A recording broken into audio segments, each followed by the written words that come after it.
Good morning, everybody. Welcome to day 16 of the Democrat shutdown. The Schumer shutdown is very real and very painful for real Americans. We're going to share a little bit about that situation with you this morning, and then get an update on one specific segment regarding Homeland Security and what that's doing for the security of our country. If you're keeping count, 9 times the Senate Democrats have voted to keep the government closed. All the House Democrats except one voted September 19th to shut it down. So this is 10 total times now that Democrats in Congress have voted to close the government. And we know what that means for real people. We know what it means for our troops and our Border Patrol agents and TSA agents and air traffic controllers and everybody who relies upon services around the country. It's very real. And so today marks yet another day of American families feeling the very real personal and economic strain of this reckless decision that our Democrat colleagues keep making. They want the United States government to remain closed, and they seem not to care about the pain that it's causing. They have offered no plan, they have offered no strategy, they have offered no common sense path forward for ending this situation. And so many of you have asked all of us, how will it end? We have no idea. It's up to the Democrats, and they have to decide it. And judging by their outrageous behavior, the Democrats appear perfectly happy to keep the political theater going while real people suffer. And that's why House Republicans made the responsible decision for our members to spend this week in their districts working for the people. They're helping their constituents. They're helping the American people navigate the mess that the Democrats have created. Staying back to work with our constituents was a decision that we made very thoughtfully and we made collectively as a group, House Republicans. We have so much of that work to do. That's not some talking point. It's not some strategic tactic. We made that decision out of urgent necessity. So I want to highlight here just this morning, just very briefly, just a couple of examples, a small sample of some of the very important work that House Republicans are doing on the ground right now to help Americans through this difficult time. In the state of Michigan, for example, our members are sitting down with veterans, men and women who risked their lives for our country, and they're struggling now because the services they depend on, health services, for example, have come to a halt thanks to the Schumer shutdown. So in Michigan, our Republicans from the House are there working through those situations. In Texas, many of our Republican colleagues have met with some of our brave Border Patrol agents down on that southern border who are still reporting for duty without a paycheck. In Montana, Congressman Ryan Zinke helped park rangers who are keeping the parks open as best they can for families and travelers, even as they themselves go without a paycheck. Across the Midwest, we have members who are meeting with local and regional airports to hear firsthand how furloughs and blocked paychecks there are hurting the people who keep our skies safe. Really important stuff. In rural communities around the country, Republicans are working hand in hand with their local hospitals to make sure that the $50 billion rural hospital fund that Republicans got signed into law in July 4th is accessed. It reaches the people who need it. And they're doing that work while the Democrats are demanding to kill that essential fund that is in their counterproposal for the CR, one of the many outrageous things they claim they want to do. And everywhere across America right now, we're helping small business owners and farmers and ranchers and service coordinators navigate frozen loans and delayed emergency funds and growing uncertainty about how to keep serving their communities. So all across the country, Republicans are dealing with the very real and painful consequences facing real Americans. Now, that's happening on the Republican side. And what's happening on the Democrat side? You can see it for yourself. Compare what I just told you with what they're doing. Look at their own behavior. Look at their actions. Don't listen to the words that people are saying. Look at what they're doing. Chuck Schumer and Democrats over the last 10 days, here's a small sample of their activity, okay? We've seen performative stunts and TikToks and photo shoots across every inch of this Capitol. We've seen Democrats actually toast themselves on the balcony of the DCCC last night, while their colleagues voted in the Senate to keep the government closed for the 10th time. We've seen not one but 2 failed publicity stunts right outside my own office, the latest of which ended in a congresswoman storming the entrance and berating a Capitol police officer who, by the way, is protecting her without pay. And last night, we even saw, I didn't see it, many of you saw it, CNN host the first socialist town hall where Bernie Sanders and AOC said the quiet parts out loud. They don't know what they want to end this shutdown.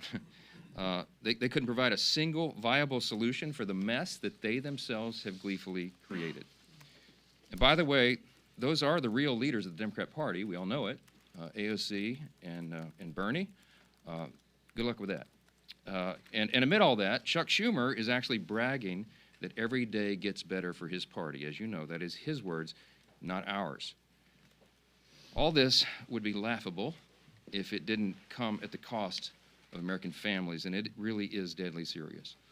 If it were up to Republicans alone, we would not be in this mess. We'd be up here negotiating and debating openly and transparently on the issues impacting Americans' lives. But as I've said repeatedly, Democrats slammed the brakes on legislative business when they decided to shut down the government for their partisan political purposes.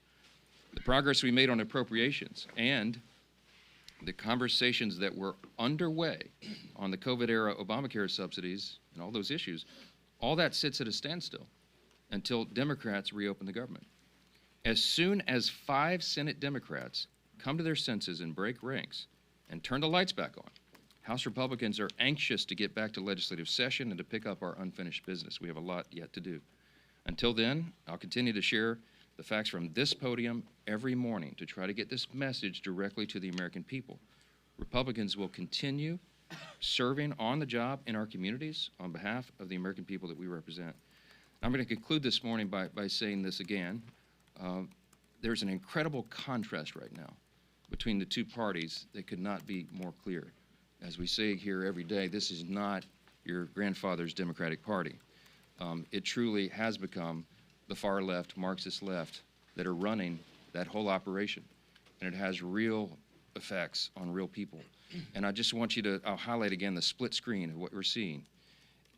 In America right now, there are 2 diametrically opposed visions for the country, and you should look at the actions of elected officials and not their words. And what are the actions? President Trump and Republicans are delivering for the American people. We have cut their taxes. We are removing red tape and regulations to get the economy humming again.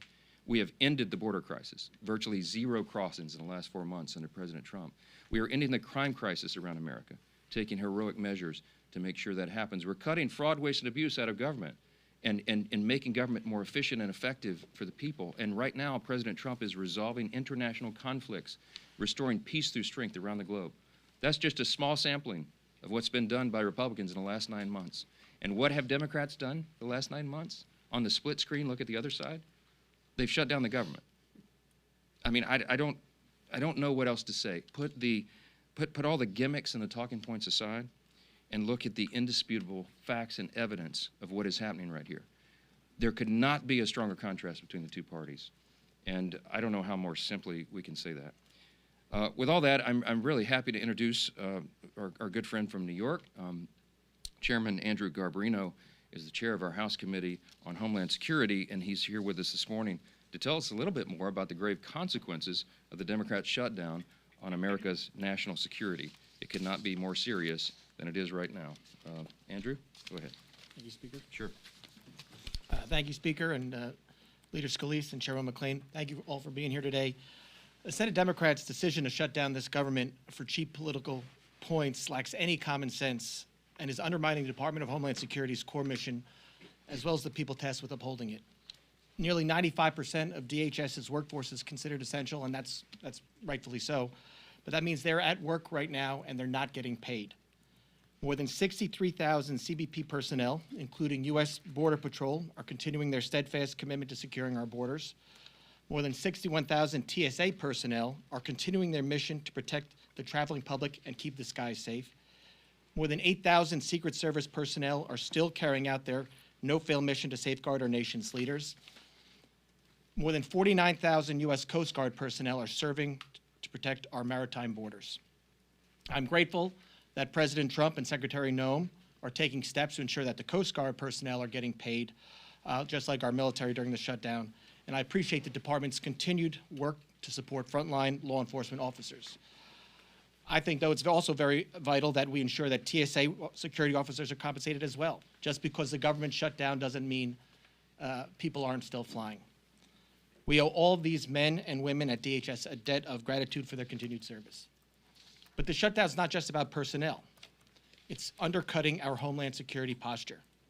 A lapse in government funding prevents DHS from moving forward with critical new investments that enable us to stay ahead of rapidly evolving threats. New contracts are put on hold, and proactive engagements with security partners are postponed. Shutdowns also disrupt the disbursement of vital grants from the Homeland Security Department to our state and local law enforcement partners.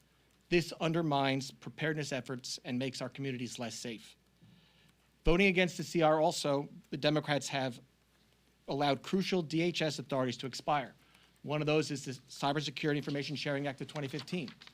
Without that, 90% of our critical infrastructure is owned by private companies. They can't communicate with us right now. They can't tell us when there's a cyber attack because this lapsed. Every second we go without the ability for them to share that information makes us less safe. They've also, the Counter Drone Authority has also lapsed. That was in the CR. Without this in place, agencies may not be able to swiftly take down malicious drones before they threaten U.S. airspace. There are dozens more. In short, this shutdown is making our country less safe. And I implore Senate Democrats to do the right thing and reopen the government now. With that, I would like to bring up Leader Scalise. Thank you. Well, you just heard a very stark, grim reality from Chairman Garbarino of what Chuck Schumer's shutdown is doing to our nation's ability to protect the homeland. The Department of Homeland Security is one of the most critical in terms of our ability to keep Americans safe here at home. And they're doing incredible work. And, you know, fortunately, like Chairman Garbarino said, 95% of the employees are deemed essential, but they're on the job not getting paid. But beyond that, he also pointed out grants are not going out. The sharing of information on things like cybersecurity is not happening. These are real devastating consequences of Chuck Schumer's shutdown. And nobody on the Democrat side can still articulate the reason why they're doing it beyond the obvious. And the obvious reason is Chuck Schumer being scared for his political future. Scared from who? From AOC. And last night, as the speaker mentioned, we saw two of the Democrat Party leaders, Bernie Sanders and AOC, at a forum, town hall, whatever you want to call it, on CNN. And they were laughing, they were guffawing like it's some kind of game. In fact, when AOC was pressed to say, what is it that y'all are shutting the government down over? She couldn't even give an articulate answer. This is what she said, quote, "I think we need to see ink on paper. I think we need to see legislation. And I think we need to see these things passed on the floor of the House and Senate and signed by the president." Can anybody tell me what she's talking about? I mean, they filed an alternative bill that everybody knows is not serious, $1.5 trillion in new spending to do, among other things, to gut the Rural Hospital Fund, the $50 billion that we put in place, the largest investment in rural hospitals in our country's history. They want to gut that to give free health care to illegals? That's not going to happen, and that's not a serious proposal. But in fact, when you get back to the heart of the question, and that is Chuck Schumer fighting for his political life in New York, they did ask AOC that question. You know, are you going to primary Chuck Schumer? And she laughed, and Bernie tried to bail her out of the question, but ultimately she wouldn't give a direct response to that, because that's really what this shutdown is about.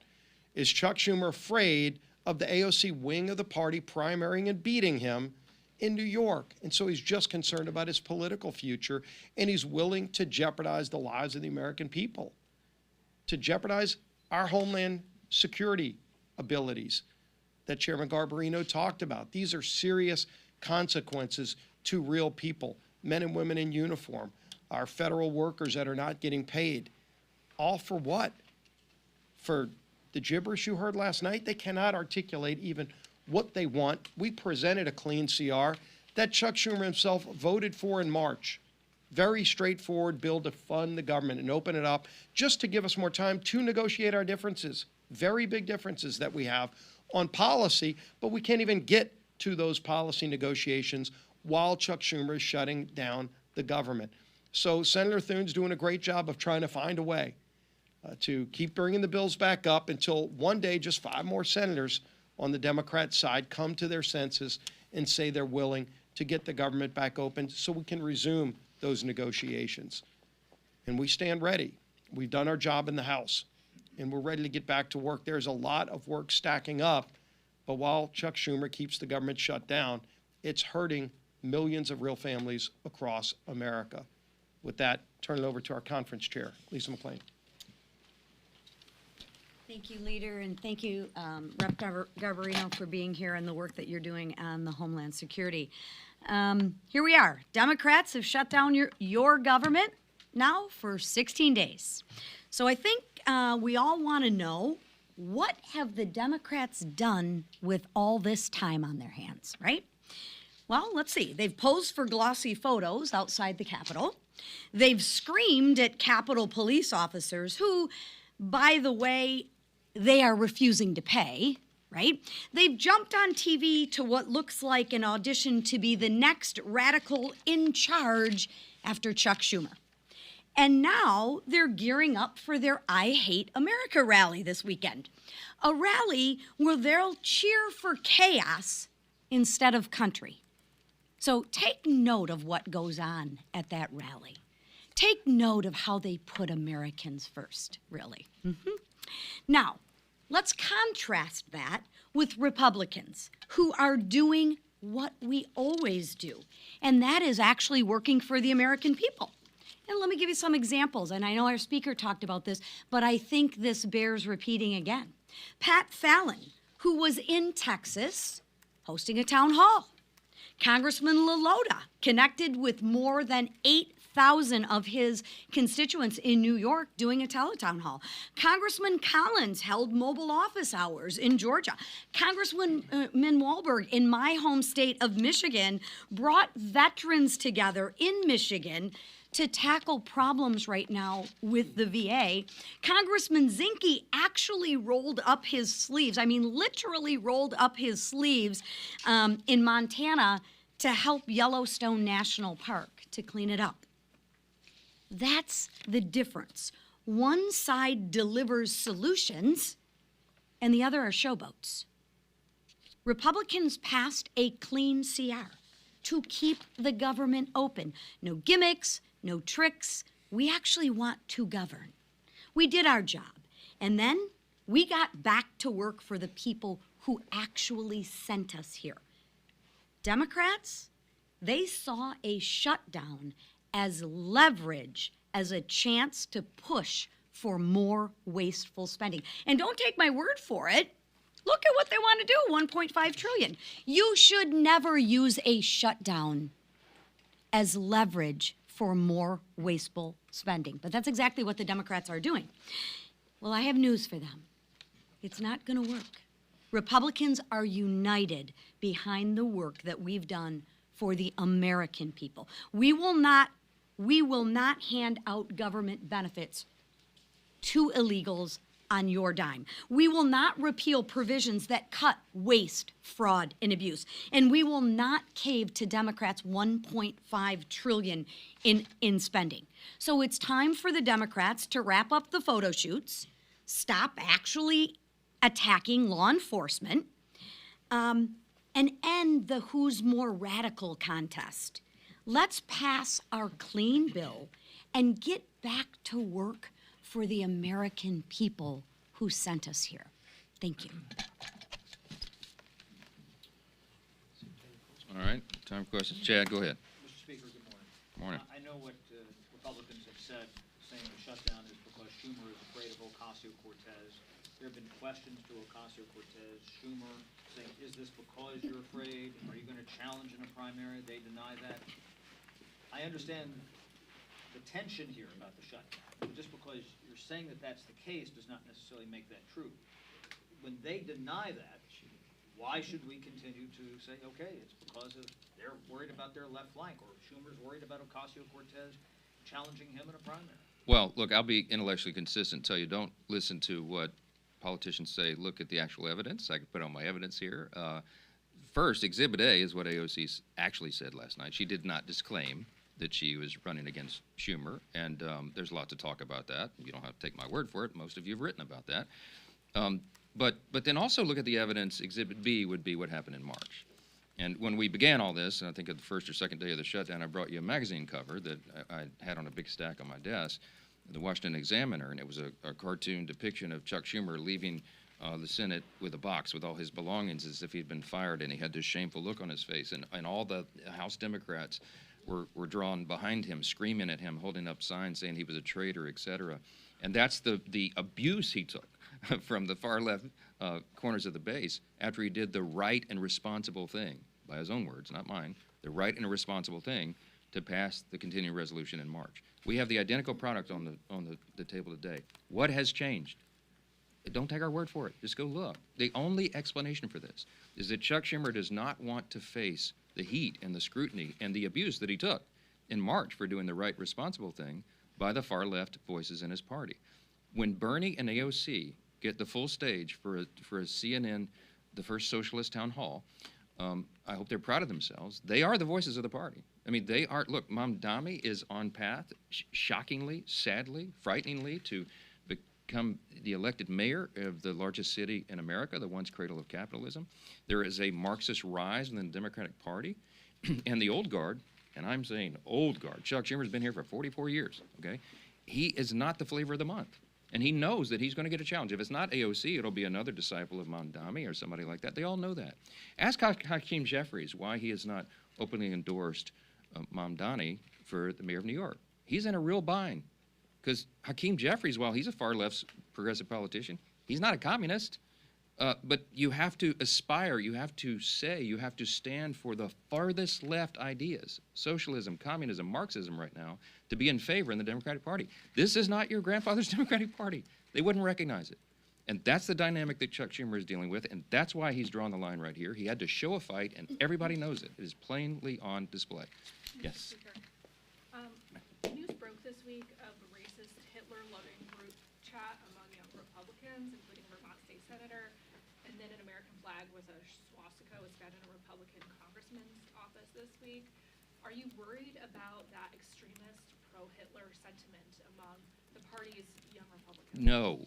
Look, obviously we roundly condemn any of that nonsense, and the young Republican or the organization, whoever that, I don't know who any of these people are, I never heard of them. Somebody posted a photo of me standing next to these guys. We're in tuxedos. Obviously, I think it was at the inauguration, and people were just coming up and asking for selfies with 1,000 of them. I don't know. I've never heard of that person in my life. But whoever these young people are, and whatever they're saying, if it's true, we obviously condemn that. And the organizations involved are dealing with that. That's my understanding. With regard to the swastika thing, this happened last night. A Republican congressman, allegedly one of his staffers had something in the background or something in a Zoom. That's what I heard this morning. He says that that's not his, and there's a proper investigation ongoing, and the congressman did exactly what he should have done, and that is report it. It's under investigation, and I can't comment on it any further until that's done, but I will say, obviously, that is not the principles of the Republican Party.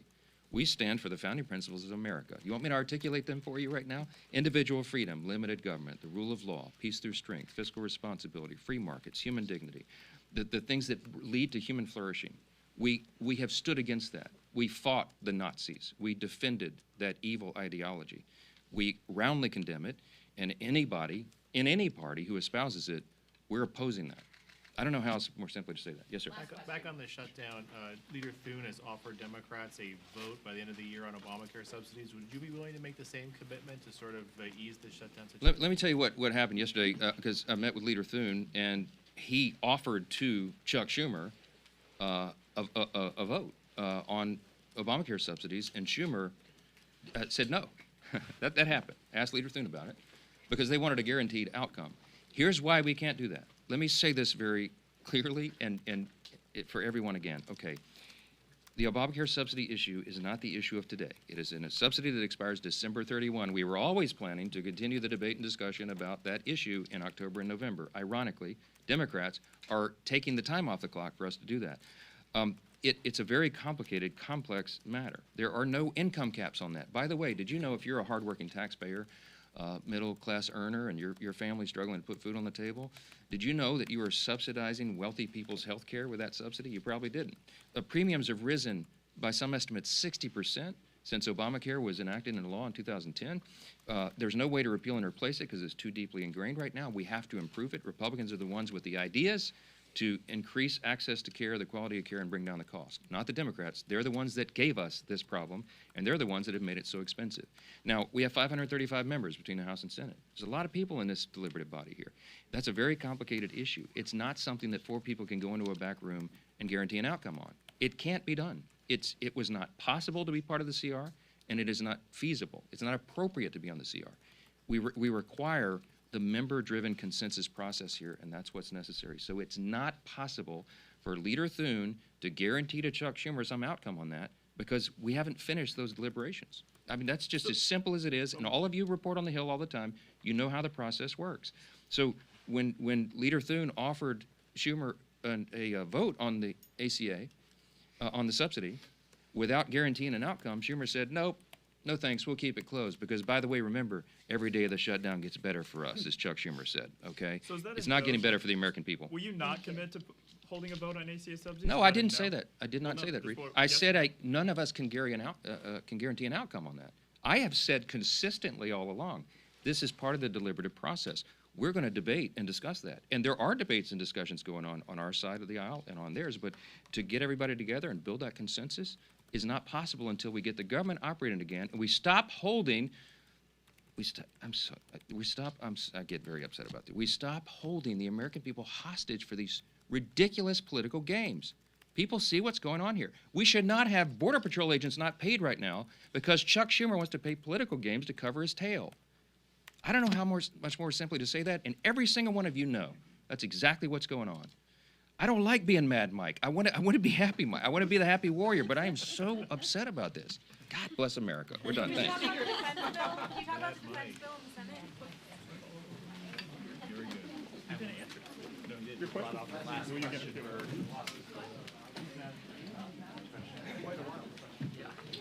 When was the last time you heard it? And she said earlier. Oh, people are posing for glossy photos.